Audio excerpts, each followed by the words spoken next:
Amados, ao longo desse mês estamos tratando sobre esse tema, né?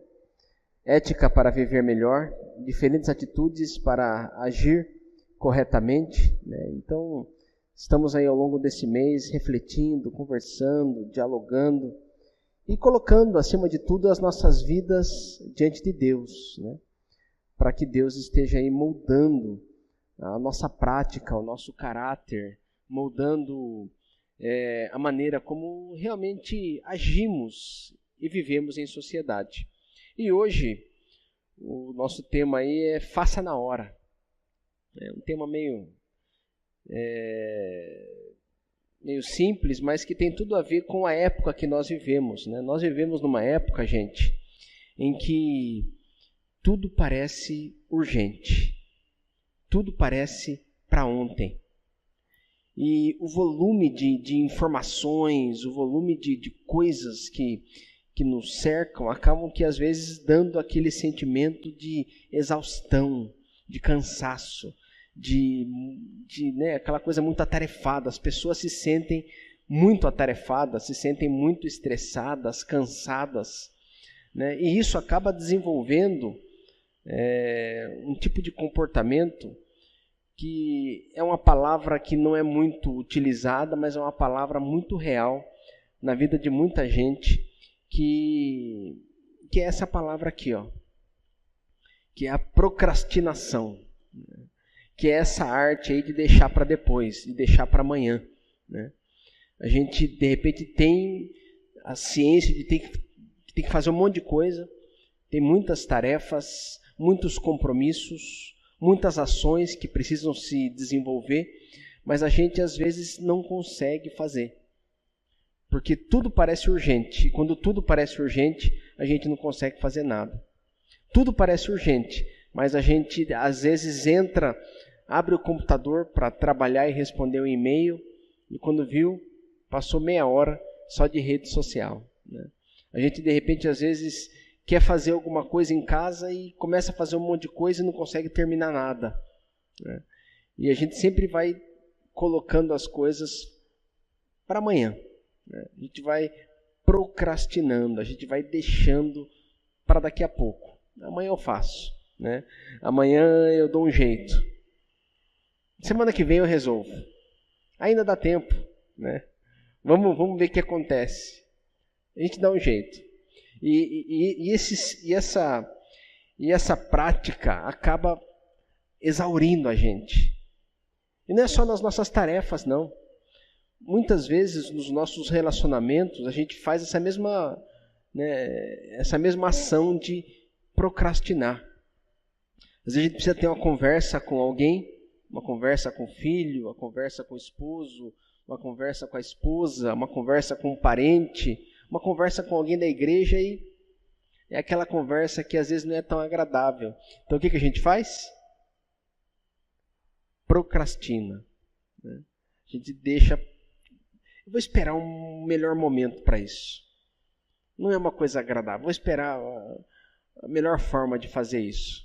E a gente sempre vai dando mais um prazo. E quando a gente viu, já não tem mais prazo. Já passou. E a gente não consegue mais resolver. E daí a gente fica falando assim, né? Opa, tem hora que esse negócio aqui dá umas travadinhas. A gente fica falando assim, ó. É muita coisa para eu fazer, eu não consigo. Né? Eu não consigo orar, pastor. É muita coisa, é muita correria. Quando eu vejo, já foi o dia. Né? É muita correria e eu não consigo vir na igreja, pastor. Nossa, a hora que eu vi, foi... Teve a cavalgada e hoje eu fiquei lá, né, vendo os cavalos. A hora que eu vi, já era a hora de ir no culto, pastor. Não deu para ir, não deu. Choveu, acabou a energia, né? Acabou a energia bem na hora, é sempre bem na hora. Eu ainda não consegui, sabe, fazer aquele projeto, fazer aquele propósito. Mas, olha, amanhã eu consigo. Amanhã, a partir de amanhã, olha, semana que vem, aliás, segunda-feira eu começo. Eu vou começar a ler a Bíblia para até o final do ano eu terminar. Amanhã. Vou começar agora um projeto de oração. Vou todo dia levantar de manhã e começar um projeto de oração. Não, amanhã eu vou começar a academia. Amanhã eu vou na academia e vou lá, vou pagar 6 meses já. Assim eu vou. Pelo menos eu fico com a consciência limpa. Então a gente tem essa coisa de... Isso faz mal. Em todas as áreas da vida faz mal. Dá esse sentimento de cansaço e, acima de tudo, o que é infinitamente pior, nos dá essa sensação de que não estamos avançando. Não estamos avançando na vida. Não estamos caminhando para a direção do propósito que Deus tem para nós. Muitas vezes a gente olha e parece que sempre estamos aquém, né? Sempre menos do que poderíamos ser. E isso é fruto dessa realidade que está presente na nossa sociedade de procrastinar. Tem um texto aí em Provérbios, capítulo 6, né? A formiga trabalha na fartura que o sol dá, no solo que queima, nos dias de verão. Grande homem, aprenda com ela sem procrastinação, sem deixar para depois. O desafio proposto pela palavra de Deus para cada um de nós é exatamente isso, é esse hoje. De refletirmos a nossa vida e não só as nossas tarefas, que tudo isso tem a ver, porque às vezes a gente tem uma tendência a achar que só aquilo que envolve a nossa fé é importante, mas não, é tudo interligado. Se eu sou um procrastinador no meu trabalho, se eu sou um procrastinador nos meus relacionamentos, fatalmente eu serei um procrastinador também na minha caminhada com Deus. E se eu falto com isso, fatalmente eu serei prejudicado e possivelmente também prejudicarei muitas pessoas que estão ao meu redor. Pode perceber. Quem aqui não tem aquele colega de trabalho, né? Fulano, vai dar tempo da gente fazer isso? Deixa comigo. Eu resolvo. Vai dar tempo. Mas olha, é semana que vem. Tá comigo, cara. Não esquenta de cabeça. Aí chega na sexta-feira, resolveu aquele negócio? Não consegui. Você me ajuda? Não consegui, mas será que a gente... Quer dizer, afetou, prejudicou um monte de gente. Né? Vamos fazer aquele plano de viagem? Vamos. Pode deixar que eu veja as passagens. Tem que ver com antecedência. Se eu não ver as passagens antes, complica. Deixa comigo. 2 dias antes da viagem. Viu as passagens? Puxa, eu estava com isso na cabeça, mas acabei não vendo. Quer dizer, vai prejudicando. Vai fazendo com que caia em descrédito a própria atitude da pessoa. Por isso que esse estilo de vida que a gente vê hoje na vida das pessoas, essa tendência a sempre empurrar com a barriga, essa tendência a sempre deixar para depois, essa tendência de nunca fazer as coisas quando deve ser feito, essa falta de... Sabe aquele ditado antigo que tinha de pegar, falando em cavalgada, né? Tudo bem que na cavalgada não tem touro, mas... Só touro mecânico, né, pessoal, no touro mecânico. Mas não tem aquele ditado, pegar o touro pelos chifres? Não tem um ditado popular assim? Vocês nunca ouviram isso?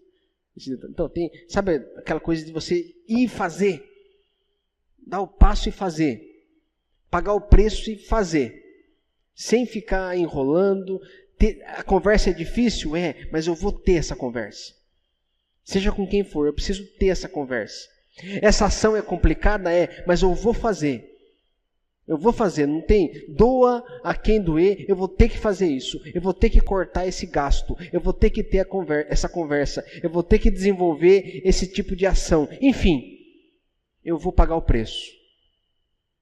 Quando a gente, assume a responsabilidade nesse nível, amados, muita coisa muda em nossa vida.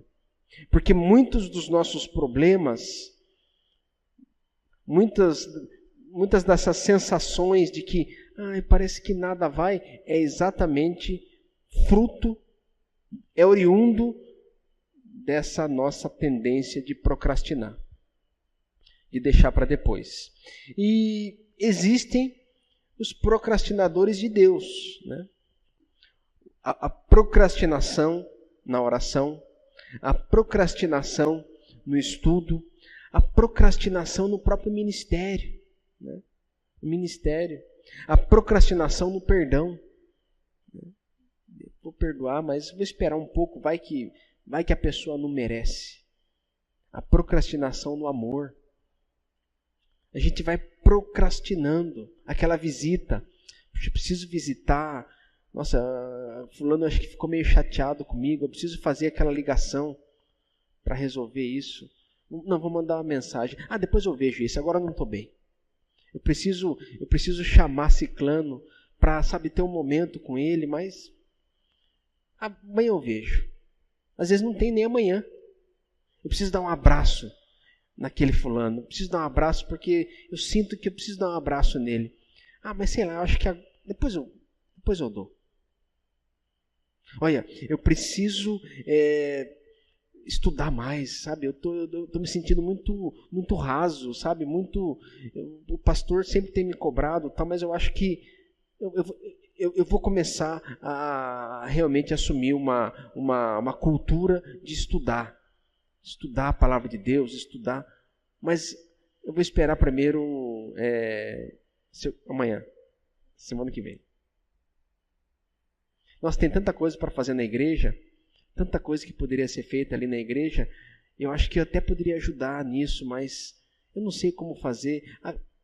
Acho que a partir do ano que vem é isso. A partir do ano que vem eu começo. Então, amados, assim como tem os procrastinadores na vida, existem os procrastinadores de Deus, né?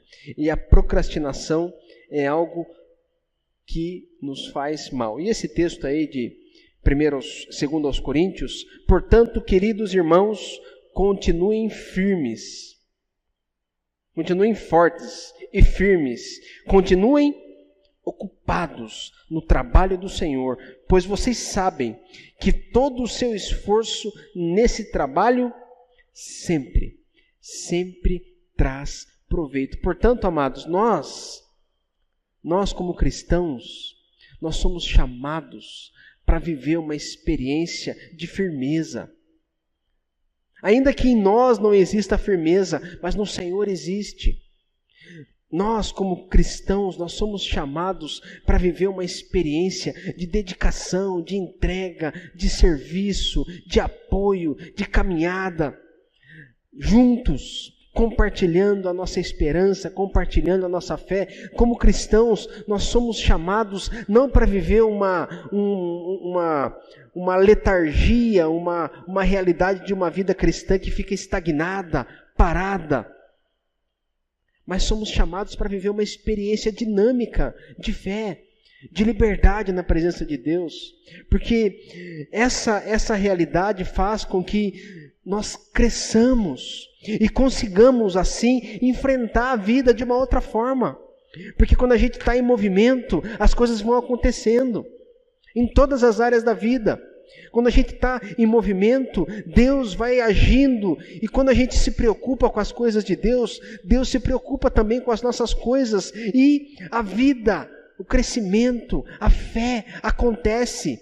Agora, quando eu estou parado, estagnado, quando eu estou deixando para amanhã, quando eu estou procrastinando, quando eu estou sempre culpando alguém por algo que eu não fiz, quando eu estou deixando para amanhã o que eu poderia fazer agora, isso faz com que a minha vida, com que a nossa vida, com que a nossa caminhada cristã definitivamente não seja aquela promessa de Jesus lá em João 10:10. Eu vim para que vocês tenham vida, e vida em abundância, uma vida plena, feliz, realizada, completa. E essa é a promessa de Jesus para nós, vida abundante. Mas quando a gente procrastina, quando a gente deixa para amanhã, a vida não vai sendo mudante. Pelo contrário, ela vai assumindo uma mediocridade, vai ficando meio mediana. E daí a gente não sabe porque a gente fica tão chateado. A gente fica procurando o culpado. Por que será que eu me sinto tão vazio? Por quê? Será que é a minha igreja que é ruim? Será que é o pastor que é meio meia boca? Será que é o pecado da sociedade? Será que são os demônios que me cercam? Por que eu me sinto tão vazio? Talvez, amados, seja por causa da procrastinação. E a grande verdade, gente, é que Jesus, ele nunca procrastinou. Jesus, ele nunca deixou para depois. Ele sempre fez na hora. Em todos os momentos. Ele até poderia, porque ele ficou só 3 anos trabalhando. Ele começou o ministério dele com 30 anos. E 3 aninhos só ele ficou trabalhando. Então ele tinha uma urgência. Qual que era a urgência? Iniciar a pregação, treinar os discípulos. Tinha que ser coisa rápida. Então ele poderia procrastinar algumas coisas, mas não. Quando ele estava caminhando e alguém acenava pedindo ajuda, o que queres que eu te faça? Ele estendia a mão, ele carregava, ele trazia para junto de si, ele ensinava, ele estava com as pessoas. Tudo isso para que o evangelho se desenvolvesse. Jesus não procrastinou para enfrentar a cruz. Ele até titubeou ali, não chegou a titubear, mas ele chegou diante do Pai e disse: se possível, passa de mim esse cálice. Não pode dizer que ele titubeou, mas ele, diante do horror da cruz, ele colocou o coração diante de Deus. Se possível, mas faz a tua vontade e não a minha.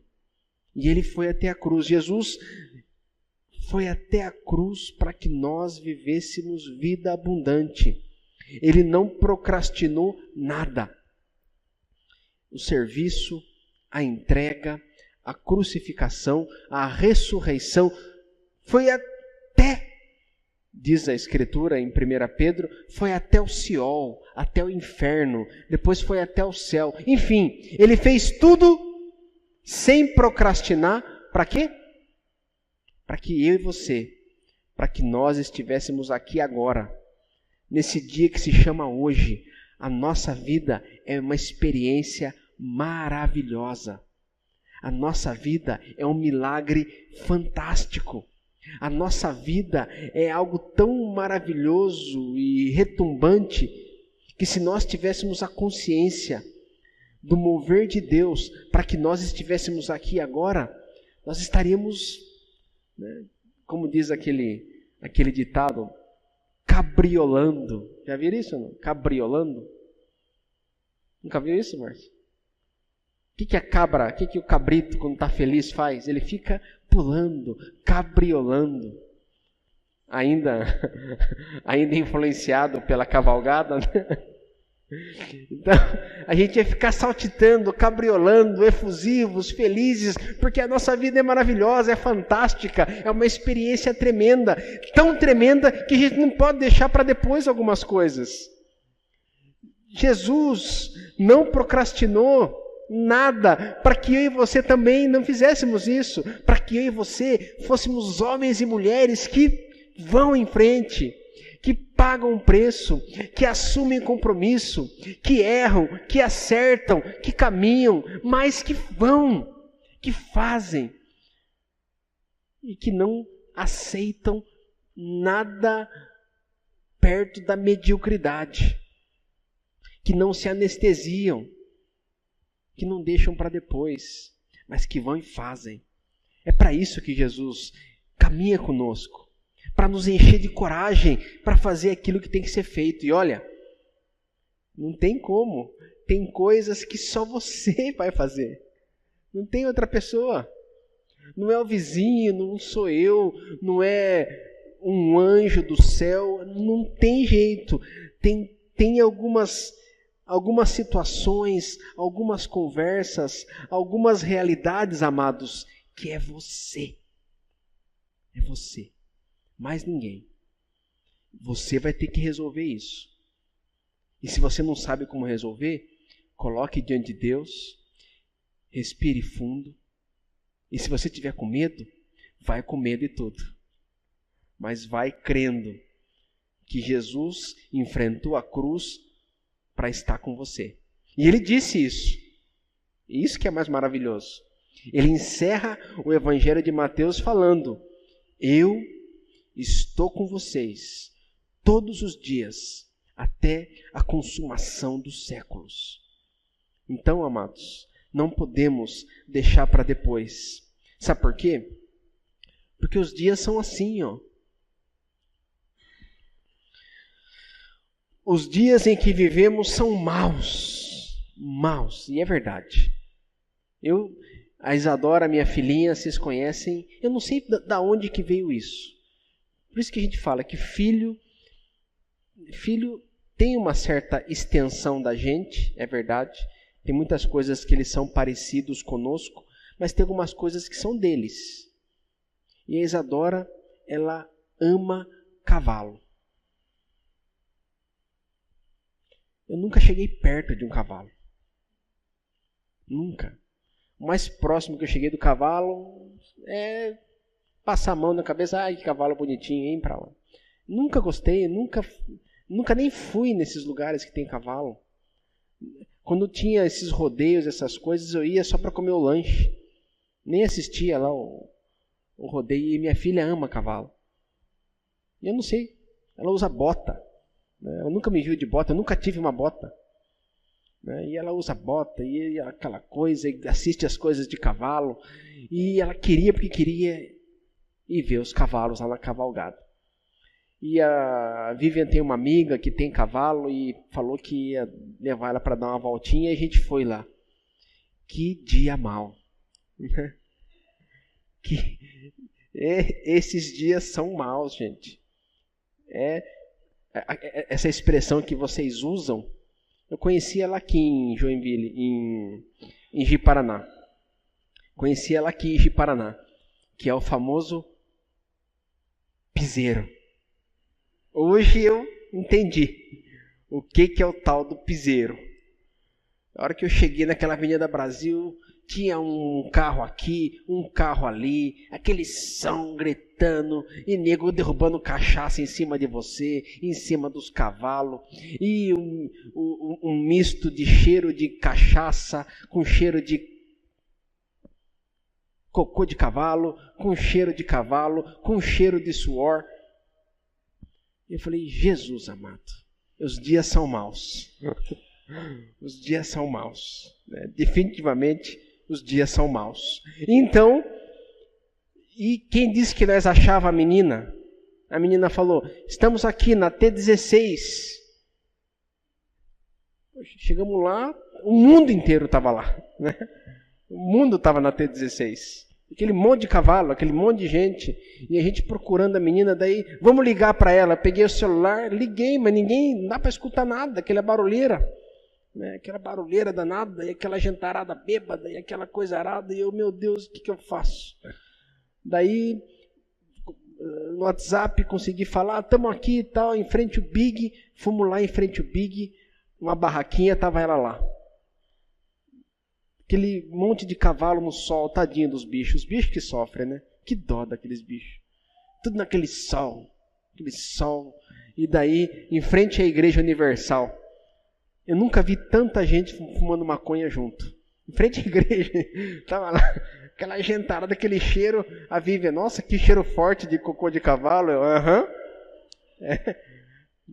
Isso aí, devem estar queimando isso também aí. Gente, os dias são maus.